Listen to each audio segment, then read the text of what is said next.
নমস্কার বন্ধুরা, আজকে নিরামিষ আলুর দম করছি। তার জন্য আমি আলুগুলোকে লাল লাল করে ভেজে নিয়েছি। এবারে এর মধ্যে মশলা দিয়ে দেবো। এর মধ্যে মশলার পেস্টটা দিয়ে দেবো। এর মধ্যে আছে আদা, কাঁচা লঙ্কা, চালমগজ, পোস্ত, কাজু বাদাম, টমেটো আমি বেটে নিয়েছি একসাথে।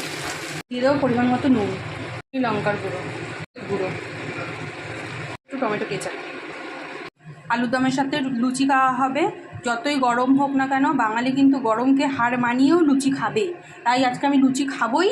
তাই আজকে এই যে ময়দা মেখে নিচ্ছি, এর মধ্যে দিয়ে দিয়েছি নুন, চিনি আর সাদা তেল দিয়ে ময়দাটাকে মেখে নেওয়া হবে।